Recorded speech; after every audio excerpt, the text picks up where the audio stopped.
Serbisyong totoo lang.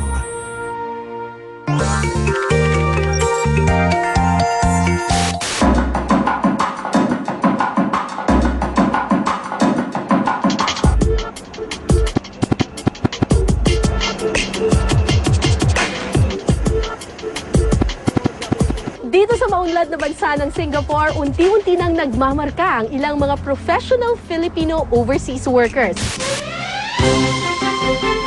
Ngayong gabi sa OFW Diaries, napapanood siya bawat umaga sa buong mundo.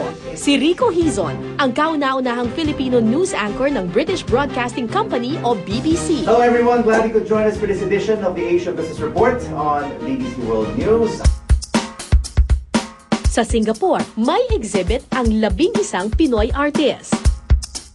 Paraan din daw ito para maipakita sa mga dayuhan na kayang makipagsabayan ng mga Pinoy sa larangan ng visual arts. It feels really good about it and I'm glad to be a part of this show.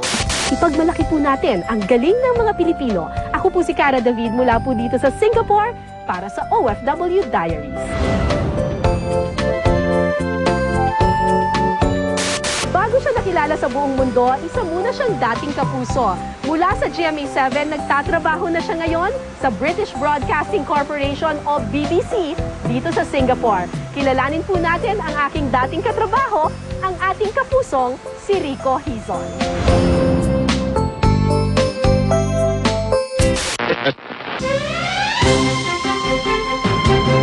Seven, 6, 5, 4, Napapanood siya bawat umaga sa buong mundo. Si Rico Hizon, ang kauna-unahang Filipino news anchor ng British Broadcasting Company o BBC. Hello everyone, glad you could join us for this edition of the Asia Business Report on BBC World News. I'm Rico Hizon. Dito sa BBC office sa Singapore, ipinakita sa amin ni Rico kung paano nila binubuo ang kanilang mga programa. Hello! Welcome dito po sa BBC World News Headquarters Asia Pacific dito sa Singapore.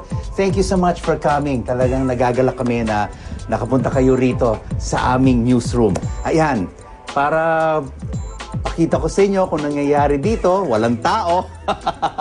Kasi tatlo lang talaga kami nagtatrabaho dito sa newsroom for the Asia Business Report and World Business Reports. And ito po yung aking kasamahan, si Puneet Singh, who is our producer for the Asia Business Report. He is from India. That's right, Puneet? Yes, from India and now settled and living in Singapore. Yes, that's right. And he's one of our very talented producers. And he comes in bright and early every day. Let's enter the so-called gallery. In British terms, ang control room, ang tawag gallery.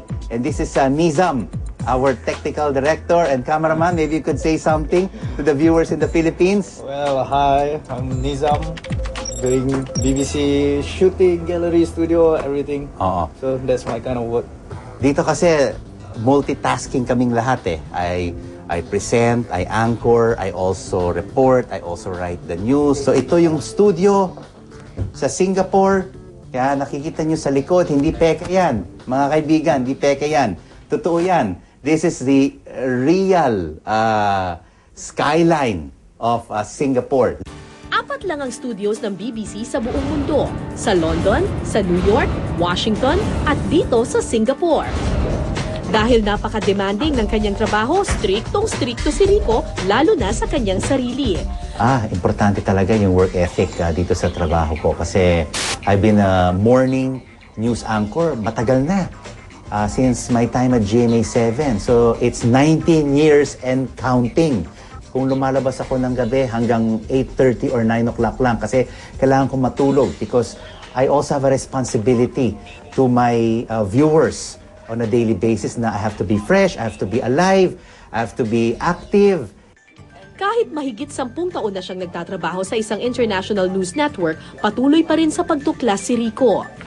Alam mo, everyday parang pumapasok pa rin ako sa eskwela eh. Parang marami pa rin ako natututunan pag sa news. Because once the learning stops, that means there's nothing else to learn and that means you're sick and tired of what you're doing. Sa ngayon, may mahigit 2,000 international news reporters sa buong mundo at 20 rito ay Pilipino. We have about 250 to 300 correspondents who can react immediately to various breaking news developments in any part of the world. Pero kahit na nasa ibang bansa at napaliligiran na ng mga dayuhan, hindi pa rin nalilimutan ni Rico ang kanyang pagka-Pilipino. Pag nakaupo ako dito sa aking anchor's chair, feeling ko talaga Pilipino ko, tsaka tinataas ko ang bandila ng Pilipinas kasi napapunod ako in 260 million homes worldwide.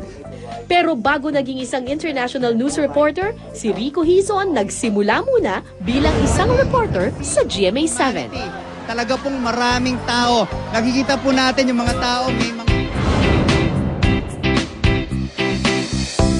John, for the final edition of... Oh my goodness gracious! Ang bagito mo dito. Ang taas ng buhok ko, kapal!